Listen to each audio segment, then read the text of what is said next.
भक्ति मार्ग में एक बार फिर से आप सबका स्वागत है। अगर आपको मेरी वीडियो पसंद आए तो लाइक जरूर करना और मेरे YouTube चैनल पर नए हैं तो जल्दी सब्सक्राइब करें जिससे मेरी आने वाली वीडियो का नोटिफिकेशन मिले। पीपल वृक्ष की पूजा क्यों? शमशान में जब महर्षि दधीची के मांसपिंड का दाह संस्कार हो रहा था तो उनकी पत्नी अपने पति का वियोग सहन नहीं कर पाई और पास में ही स्थित विशाल पीपल वृक्ष के कोट में 3 वर्ष के बालक को रख स्वयं चिता में बैठकर सती हो गईं। इस प्रकार महर्षि दधीची और उनकी पत्नी का बलिदान हो गया, किंतु पीपल के कोट में रखा बालक भूख प्यास से तड़प तड़प कर चिल्लाने लगा। जब कोई वस्तु नहीं मिली तो कोट में गिरे पीपल के गोदों फल को खाकर बड़ा होने लगा। कालांतर में पीपल के पत्तों और फलों को खाकर बालक का जीवन यनकेन प्रकारेण सुरक्षित रहा। एक दिन देवर्षि नारद वहां से गुजरे। नारद ने पीपल के कोट में बालक को देखकर उसका परिचय पूछा। नारद, बालक तुम कौन हो? बालक, यही तो मैं भी जानना चाहता हूँ। नारद, तुम्हारे जनक कौन है? बालक, यही तो मैं जानना चाहता हूँ। तब नारद ने ध्यान लगा कर देखा। नारद ने आश्चर्यचकित हो बताया कि हे बालक, तुम महान दानी महर्षि दधीची के पुत्र हो। तुम्हारे पिता की अस्थियों का वज्र बनाकर ही देवताओं ने असुरों पर विजय पाई थी। नारद ने बताया कि तुम्हारे पिता दधीची की मृत्यु मात्र 31 वर्ष की वय में ही हो गई थी। बालक, मेरे पिता की अकाल मृत्यु का कारण क्या था? नारद, तुम्हारे पिता पर शनिदेव की महादशा थी। बालक, मेरे ऊपर आई विपत्ति का कारण क्या था?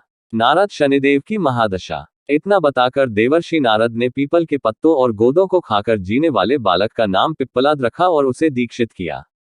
नारद जी के जाने के बाद बालक पिप्पलाद ने नारद के बताए अनुसार ब्रह्मा जी की घोर तपस्या कर उन्हें प्रसन्न किया।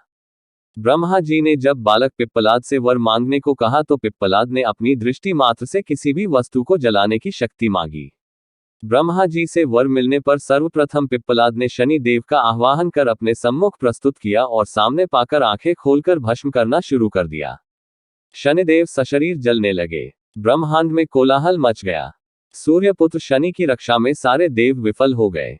सूर्य भी अपनी आंखों के सामने अपने पुत्र को जलता हुआ देखकर ब्रह्मा जी से बचाने हेतु विनय करने लगे। अंततः ब्रह्मा जी स्वयं पिप्पलाद के सम्मुख पधारे और शनिदेव को छोड़ने की बात कही, किंतु पिप्पलाद तैयार नहीं हुए। ब्रह्मा जी ने एक के बदले 2 वर मांगने की बात कही। तब पिप्पलाद ने खुश होकर निम्नवत 2 वरदान मांगे।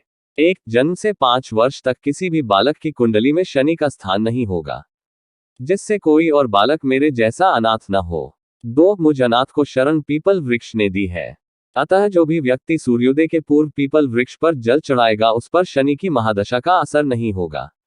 ब्रह्मा जी ने तथास्तु कह वरदान दिया। तब पिप्पलाद ने जलते हुए शनि को अपने ब्रह्मदंड से उनके पैरों पर आघात करके उन्हें मुक्त कर दिया, जिससे शनिदेव के पैर क्षतिग्रस्त हो गए और वे पहले जैसी तेजी से चलने लायक नहीं रहे। अतः तभी से शनि शनैः चरति यह शनश्च, अर्थात जो धीरे चलता है वही शनश्च है कहलाए और शनि आग में जलने के कारण काली काया वाले अंधभंग रूप में हो गए। संप्रति शनि की काली मूर्ति और पीपल वृक्ष की पूजा का यही धार्मिक हेतु है। आगे चलकर पिप्पलाद ने प्रश्न उपनिषद की रचना की, जो आज भी ज्ञान का वृहद भंडार है।